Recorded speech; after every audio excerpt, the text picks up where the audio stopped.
주님의 은혜와 평안이 여러분의 삶 가운데 함께 하시기를 바랍니다. 특별히 사순절 기간을 보내면서 말씀과 기도의 삶으로 경건과 은혜를 체험하는 귀한 시간 되시기를 주님의 이름으로 축복합니다. 좀 오래된 영화인데요, 그래도 꽤 유명한 영화라서 여기 나왔던 대사를 혹시 기억하실까요? 사랑은 미안하다는 말을 하지 않는 거야. 아시는 분도 있네요. 네. 멋있죠? 사랑하는 사람끼리는 미안하다는 말을 하지 않는다는 겁니다. 꼭 말로 해야 하나? 근데 말로 해야지 알더라고요. 영화에서 보면 참 멋진 대사 같은데요, 사실 정반대로 사랑은 미안하다고 하는 것입니다. 누구한테 사과를 해야 하는데 미안하다, 내가 잘못했다 하는 말이 왜 이렇게 어려운지 모르겠습니다. 가까운 사람일수록 오히려 가깝기 때문에 더 힘듭니다. 왠지 그런 말을 하게 되면 내가 지는 것 같고 좀 못해 보이는 그런 감정도 있고요. 그리고 사람은 대부분 다 자기 자신에 대해서 나는 좋은 사람이야, 나는 그래도 좀 괜찮은 사람이라 라고 하는 그런 생각하는 경향이 있기 때문에 그렇고요. 나 중심적으로 생각합니다. 나는 너한테 상처를 주려고 한 게 아닌데 왜 그렇게 생각해? 내가 그렇게 미안하고 할 필요가 없지. 이런 식으로요. 여러분, 남편이 아내에게, 아내가 남편에게, 또 부모가 자녀에게 미안하다는 말을 혹시 하고 계시는지 모르겠습니다. 아랫사람이 윗사람을 향해서 미안하다고 하는 말은 그래도 하는데요, 동등한 입장이거나 나보다 아랫사람이라고 생각하는 사람한테는 이 말 하기가 참 어렵지요.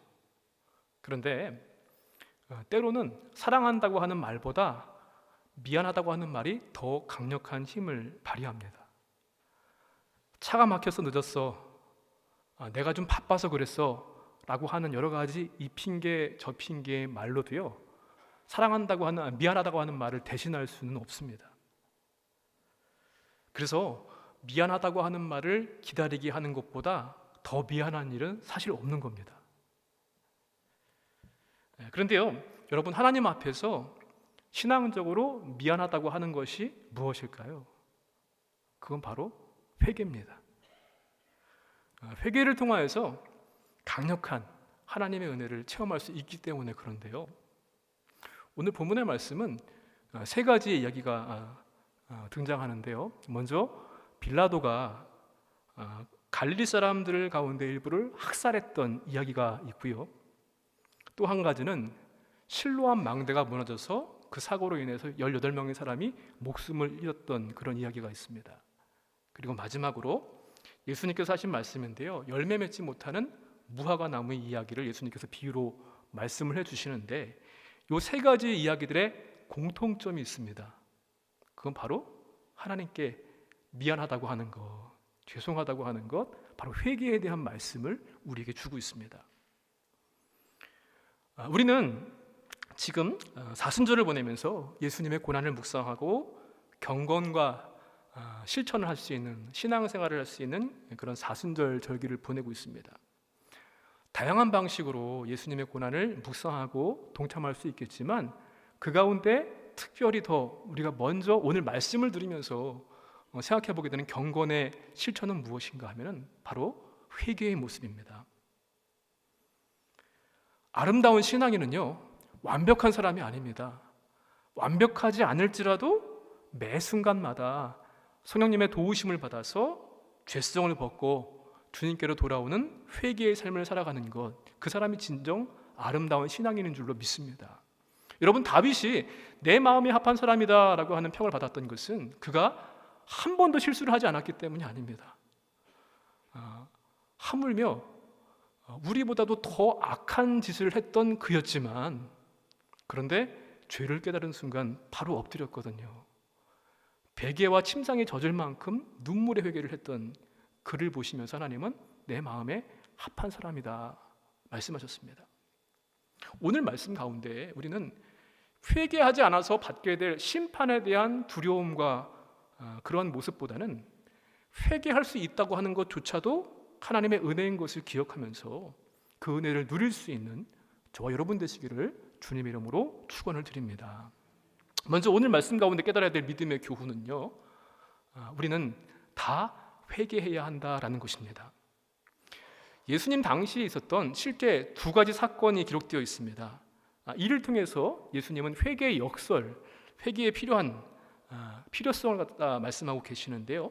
우리 1절부터 3절까지의 말씀입니다. 함께 다시 한번 읽어보도록 하겠습니다.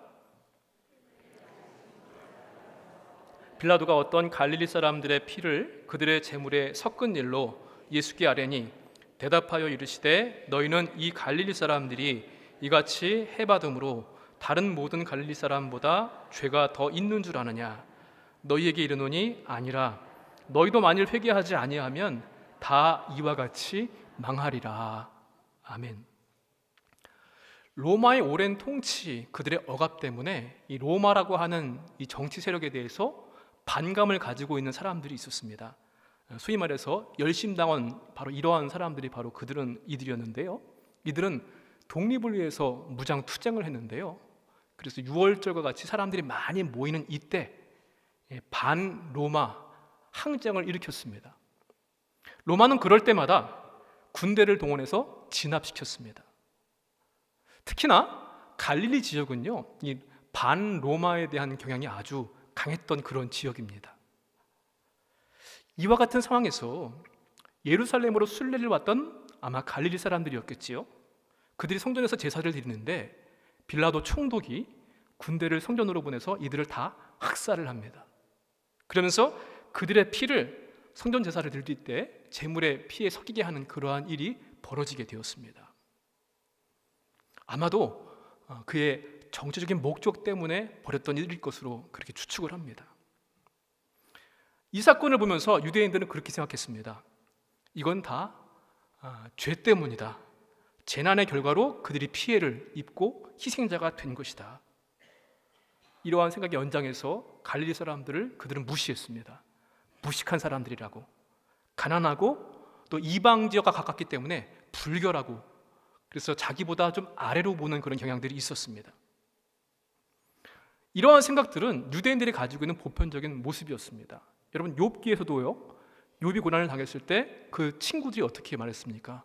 네가 죄를 지었기 때문에 이러한 고난을 당하는 것이다. 사람들이 예수님께 이 빌라도의 학살 이야기를 전해준 것은요, 이유가 있었습니다. 우리가 생각하는 것이 맞지요? 그거를 확답을 얻기 위해서 예수님께 이 이야기를 전한 겁니다. 또 다른 사건이 이어집니다. 4절과 5절 말씀인데요, 함께 또 읽어보겠습니다. 또 실로암에서 망대가 무너져 치어 죽은 18사람이 예루살렘에 거한 다른 모든 사람보다 죄가 더 있는 줄 아느냐? 너희에게 이르노니 아니라 너희도 만일 회개하지 아니하면 다 이와 같이 망하리라. 아멘. 실로암 여러분 잘 아시는 곳이죠? 어두운 밤에 캄캄한 밤에 찬양도 있지 않습니까? 고대에 예루살렘에는요, 기온이라는 곳 말고는 물을 얻을 수 있는 곳이 없었습니다. 그래서 예루살렘이 포위가 되기라고 한다면은 이 샘에서 물을 기를 수가 없기 때문에 말라 죽을 수밖에 없는 그런 형편이죠. 히스기야 왕 때 이 일을 막기 위해서 기원에서부터 예루살렘 성 안까지 수로를 파서 공사를 했습니다. 그래서 물을 성 안으로 끌어들였고 이 물을 저장했던 곳이 바로 실로암입니다. 그리고 이 실로암 저수지 근처에 망대가 있었는데요, 옛날 다윗 성터였던 것 가운데 일부였을 것으로 그렇게 보여집니다. 감시를 하고 또 이렇게 방어를 위해서 보던 그런 곳이었습니다. 그런데 어찌 되었는지 이 망대가 너무 낡았기 때문에 무너졌을 수도 있고요, 아니면 낡아서 보수 공사를 하다가 무너지는 사고가 일어났습니다. 안타깝게도 18명의 사람들이 이 사고 때문에 목숨을 잃게 됩니다. 이 사건을 본 유대인들은 또 그렇게 생각을 합니다. 저들이 희생자가 된 것은 죄가 있기 때문이다. 로마와 좋은 관계를 맺고 그들에게 부역해서 더러운 이익을 취하려고 일을 하러 갔기 때문에 무너져 죽은 것이 아니냐.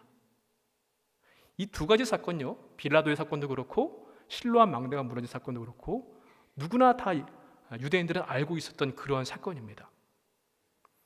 그런데요, 이 재난, 사건, 사고라고 하는 것, 그로 말미암은 희생자들은요, 죄 때문에, 죄가 많고 적음 때문에 일어났던 그런 결과물이 아니라는 것입니다. 예수님 말씀하시죠? 그들이 죄가 있어서 그렇게 희생자가 된 것이 아니라 누구든지 회개하지 않으면 반드시 망하게 된다. 그래서 3절과 5절에 그렇게 말씀하지 않습니까? 다시 한번 읽어볼까요? 먼저 3절 말씀입니다. 너희에게 이르노니 아니라 너희도 만일 회개하지 아니하면 다 이와 같이 망하리라. 또 5절입니다. 너희에게 이르노니 아니라 너희도 만일 회개하지 아니하면 다 이와 같이 망하리라. 아멘. 똑같은 말씀이 두 번이나 반복됩니다. 그것은 강조입니다. 그들만이 아니라 누구나 다 회개하지 않으면 다 망하고 죽는다. 여러분, 그런데요, 우리는 회개라고 한다면은 특별히 부도덕하고 비극적인 인생을 살아가는 사람들, 그들이 해야 될 것이라고 나도 모르게 생각하기가 쉽습니다. 나는 예수 믿고 이미 구원받았기 때문에.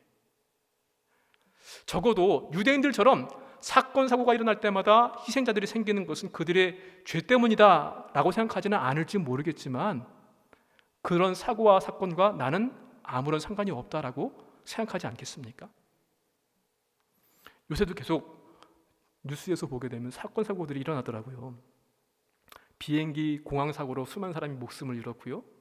또 어떤 땐 보니까 공사장에서 다리가 떨어져서 사람이 죽기도 하고, 어제도 불을 끄다 보니까 산불 진압을 하다가 대원들이 몇 명 죽었다고 하는데, 우리에게는요 이렇게 예상할 수 없고 이해할 수 없는 사건 사고들이 너무너무나 많습니다. 그런데 심판은 사건 사고로 인해서 희생을 당한 그 사람들만이 아니라는 겁니다. 또 그것 때문에 심판을 당하는 것도 아닙니다.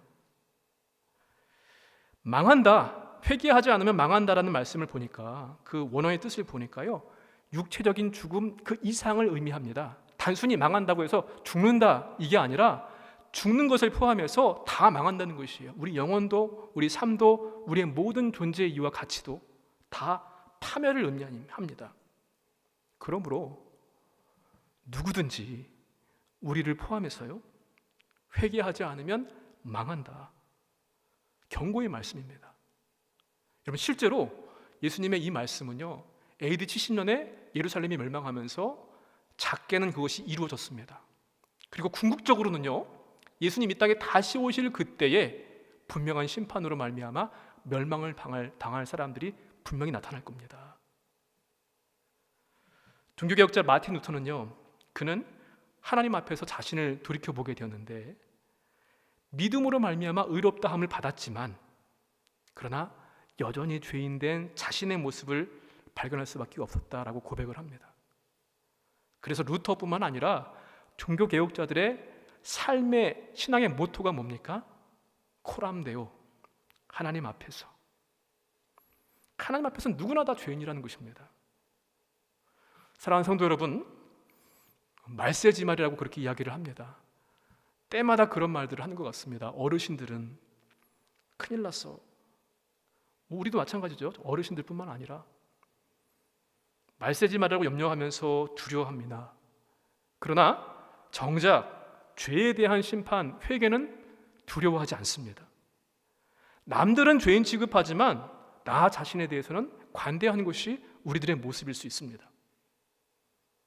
시대를 걱정하고 말세를 두려워하지만 정작 이런 시대를 만든 것 가운데, 그 이유 가운데 한 사람이 나라는 것 또한 우리는 함께 공감해야 될 줄로 믿습니다. 회개라고 하는 것은 주님을 만나서 나 자신을 점검하고 또 고치는 시간이고 기회입니다. 그런데 감사한 것은, 그리고 명심해야 할 부분은요, 하나님께서 우리를 회개로 초청하고 계신다는 겁니다. 이 또한 은혜의 선물임을 믿습니다. 그리스도인이라고 해서 예배될 수 없습니다. 우리는 물론 구원받았지만 여전히 지속적인 죄의 문제, 열심으로 적극적으로 회개하면서 민감하게 살아갈 수밖에 없는 존재입니다. 우리는 판단의 주체가 아니라 회개의 주체가 되어야 함을 잊지 마시기 바랍니다. 사건 사고를 통해서 혹시 나의 부족함은 없었는지를 돌이켜보시기 바라고요. 지금 여기서 심판과 희생자의 대상이 되지 않는다고 해서 그것이 내 의로움 때문이 아니라 하나님의 은혜와 자비 때문인 것을 기억하면서 일상을 어떠한 일이 일어나든지 일어나지 않든지 매일매일의 일상을 하나님의 눈으로 바라보고 사시기를 바랍니다. 한 걸음 더 나아가 죄에 대해서, 회개에 대해서 민감한 우리 모든 저와 여러분 되시기를 주님의 이름으로 간절히 축원을 드립니다. 또한 오늘 말씀 가운데 깨달아야 될 것은 때를 분별해야 한다는 것입니다. 때를 분별할 수 있는 사람을 지혜롭다고 하고요, 그렇지 못한 사람을 어리석다라고 우리가 이야기를 합니다. 예수님은 이 회개의 이 시간을 촉구하시기 위해서 열매 맺지 못하는 무화과 나무의 비유를 말씀하십니다. 우리 6절과 7절 말씀입니다. 또 함께 읽어보도록 하겠습니다. 이에 비유로 말씀하시되 한 사람이 포도원에 무화과 나무를 심은 것이 있더니 와서 그 열매를 구하였으나 얻지 못한지라. 포도원 지기에게 이르되 내가 3년을 와서 이 무화과 나무에서 열매를 구하되 얻지 못하니 찍어버리라. 어찌 땅만 버리게 하겠느냐. 아멘. 무화과 나무, 무화과라고 하는 말은요, 꽃이 없는 과일 뭐 그런 뜻입니다, 한자말로. 근데 사실 꽃이 없는 게 아니라 보이지 않을 뿐입니다. 암꽃과 수꽃이 있고요, 꽃이 과일 안에 들어있기 때문에 보이지 않는 것처럼 보여서 무화과라고 하는 이름을 가지고 있죠. 아열대기후 같은 곳에서는요 1년에 적어도 한 5번 이상은 열매를 딸 수가 있습니다. 근데 대개는 1년에 2번 정도 열매를 거둡니다. 첫 번째는 한 태양력으로 치면 3월 정도가 됩니다. 오래된 가지에서 열매가 맺히는데요, 근데 이 오래된 가지에서 나오는 열매는 수분이 부족해서 먹어도 그렇게 맛이 별로 없습니다. 그런데 먹을 것이 없게 되었을 때, 좀 궁할 때 할 수 없이 아쉬운 대로 먹는 것이 처음 열리는 무화과 나무의 열매입니다. 그리고 한 몇 개월이 지난 다음에 한 8월, 9월 달이 되면 새로 나온 가지에서 열매가 맺히죠. 이게 바로 진짜 먹을 만한 무화과 열매입니다. 여러분 예수님께서 복음서에 보게 되면은 무화과 나무 열매를 따먹으려고 가셨다가 없으니까 저주하신 사건이 있습니다. 그때가 아마 3월 처음 열매가 나올 때 그때였던 것으로 그렇게 보여집니다. 그런데 3월 달에도 열매가 맺지 못했다라고 하는 것은 몇 개월이 지난 가을에도 역시 열매를 맺을 수 없는 것을 나타냅니다. 성경 말씀 보게 되면은 이 무화과 나무는 포도나무와 더불어서 이스라엘 백성들을 상징할 때가 많이 있죠. 근데 오늘 말씀 보니까 조금 의아한 것이 있는데요, 이 무화과 나무를 지금 어디에 심었다고 했습니까? 포도원에 심었다고 했습니다. 무화과 나무를 왜 포도원에 심었을까? 어떤 학자들은요, 그 당시에는 포도원에다가 무화과를 같이 심는 것이 그냥 뭐 특별하지 않은 농사법이라고 그렇게 주장을 하기도 합니다만은, 저는 그렇게 생각하지 않고요, 포도원에 무화과 나무를 심고 열매가 있는지 없는지 3년 동안 관찰했다고 하는 것은 특별히 더 관심이 있다는 겁니다. 포도원에서 포도 열매가 있는지 없는지 그것보다도 더 관심이 있는 게 뭐예요? 무화과 나무에 열매가 있는가 없는가. 비유에서 포도원 주인은 하나님이십니다. 그리고 열매는 회개를 의미합니다. 무화과 나무는요, 게으름을 피게 되면은 나무가 금방 상해버립니다. 그래서 어린 나무 같은 경우에는 이 돌보지 않는 결실을 맺을 수가 없고요, 더 나이가 들어서 늙은 노목 같은 경우에는 그냥 뽑아버려야만 합니다. 아무짝에도 쓸모가 없거든요. 그런데 주인은 열매 없는 이 무화과 나무를 3년 동안이나 기다렸습니다. 그것은 그만큼 관심이 있고 참고 인내했다는 것이거든요. 그것처럼 정말 하나님께서는 이스라엘 백성들을 수많은 민족 가운데 특별히 섭리하시고 택하셨습니다. 그들이 뛰어나서가 아니라 다른 민족보다 더 수가 많아서도 아니고 아무런 이유가 없습니다. 하나님 마음이십니다. 그분의 은혜의 마음이었기 때문에 그들을 선택하셨고 그들에게 은혜를 베푸시고 열매 맺기를 기대하셨습니다. 그러나 열매 맺지를 못했습니다. 주인의 기대에 부응하지 못합니다. 끊임없이 우상 숭배하고 끊임없이 배반하고 불순종하고 배교를 일삼았습니다. 그래서 참다 포도원지기에게 말합니다. 이제 그거 찍어버려라. 어떻게? 땅만 버릴 수 있느냐. 누가복음 13장의 말씀은요, 제일 처음 1절 말씀 보니까 그렇게 시작합니다. 그때 마침. 이 말을 헬라어 원어의 뜻을 그대로 직역해 보게 되면은요, 바로 그때라는 겁니다. 바로 그때가 언제입니까? 앞에 부분에 있는 12장의 말씀과 연결이 된다는 것인데요. 12장의 이야기가 무엇인가 하면은 사람들이요, 달무리가 지면은 그 다음날 날씨가 어떨지를 대충 짐작을 합니다. 아침에 노을이 지면은 곧 있으면 비가 오겠구나. 바람이 어느 방향으로 불면은 날씨가 어떻겠구나. 천지의 기상은 분별할 줄 아는데, 그런데 심판의 때가 가까이 왔는데 회개하지 않는 그들을 향해서 속히 회개하라. 그 말씀이 12장의 이야기거든요. 거기에 이어서 그때 마침 시대의 징조를 깨닫고 회개를 촉구하신 바로 그때입니다.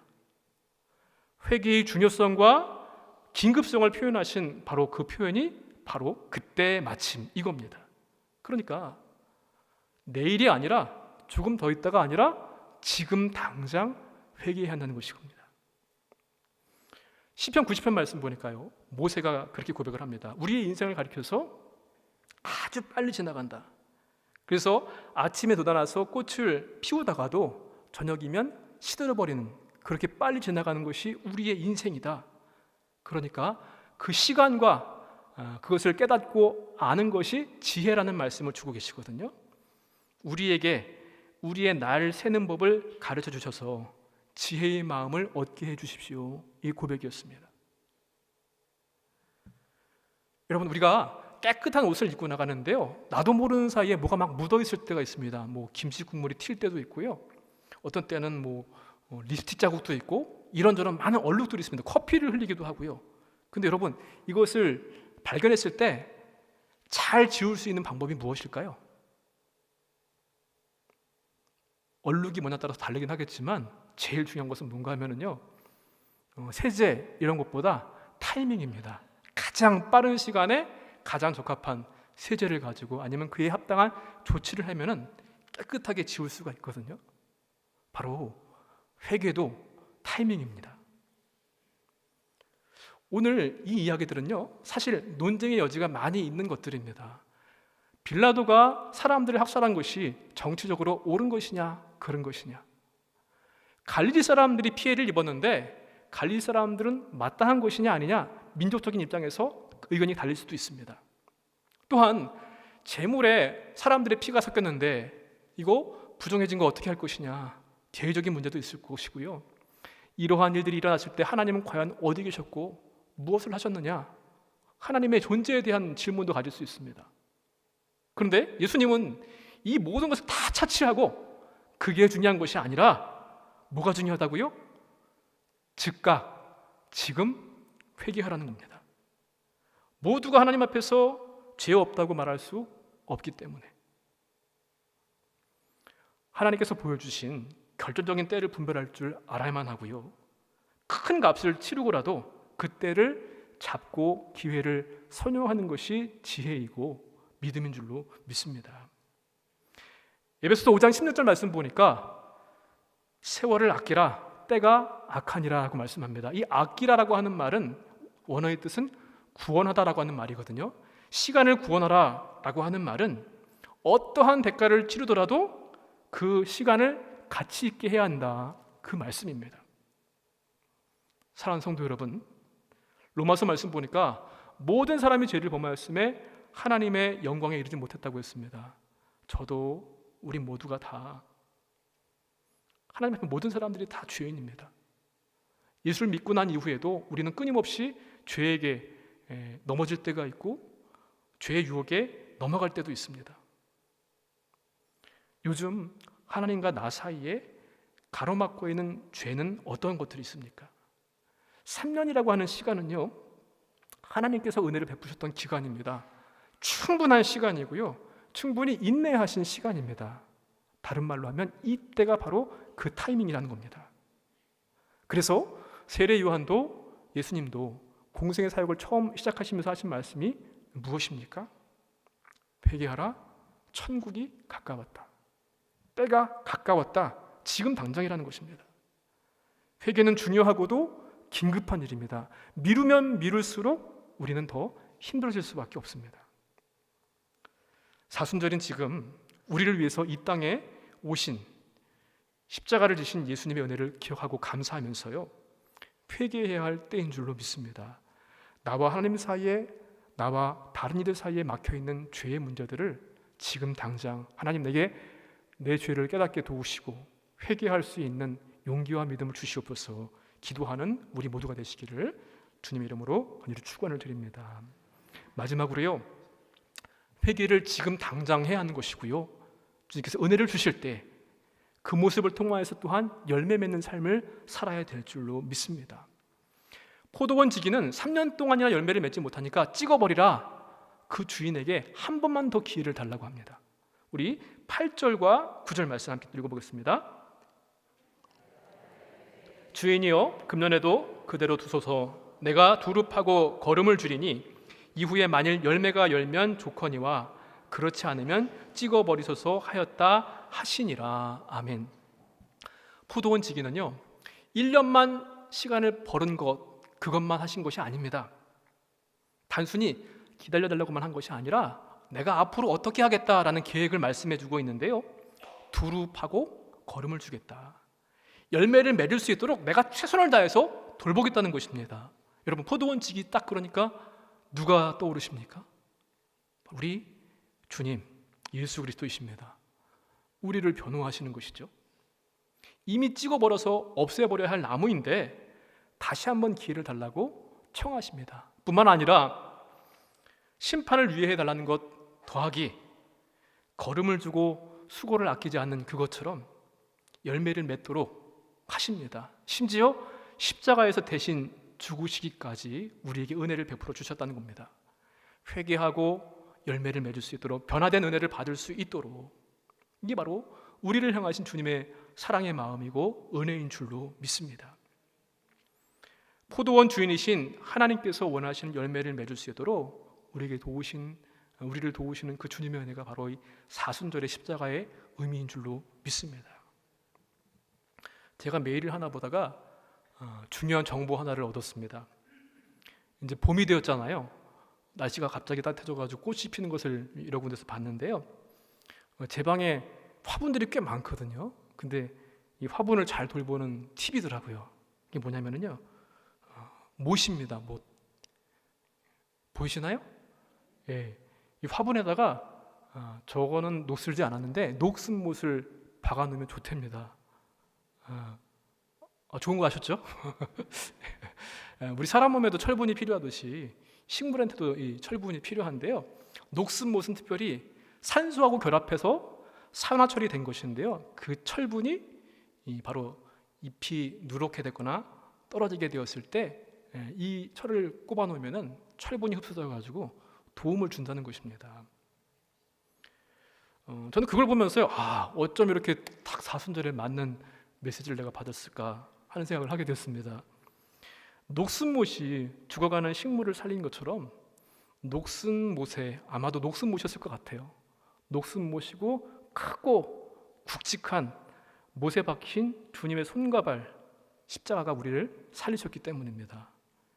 그 십자가 덕분에 우리를 열매 맺는 삶으로 초대하고 은혜를 베풀어 주신 줄로 믿습니다. 열매 없는 무화과 나무를 열매 맺도록 두릅하고 거름을 주는 수고를 아끼지 않는다고 했습니다. 회개에 합당한 열매를 맺고 변화된 삶을 살 수 있도록 주님께서는 십자가의 길을 지금도 묵묵히 걸어가고 계시는 줄로 믿습니다. 우리는 열매 맺는 삶을 살기 위해서 구체적인 응답과 행위가 있어야만 합니다. 포도원 지기가 두릅하고 거름을 주는 수고와 섬김을 했던 것처럼, 그렇지 않으면 우리는 그냥 뉘우치는 것으로 회에만 머물 수 있습니다. 한 걸음 더 나아가서 계획까지 고쳐서 이루어지고 열매 맺고 변화된 삶을 살아야 될 것입니다. 주님께서는 우리에게 은혜를 베푸시고 회개를 원하시고 또 변화된 증인으로 살 수 있도록 인도해 주실 것입니다. 우리는 주님의 경고가 느껴질 때에 우리 용서받은 은혜, 그 배후에 하나님의 놀라우신 사랑과 주님의 십자가 은혜가 있음을 잊지 말아야만 하겠습니다. 이 사순절 기간 우리의 영적 생활을 돌아보면서 회개를 통해 열매를 맺는 삶을 위해 힘쓰시는 저와 여러분 되시기 바랍니다. 그리고 회개를 통한 변화의 은혜를 체험하고 누리며 간증하는 우리 모두가 되시기를 주님의 이름으로 간절히 축원드립니다.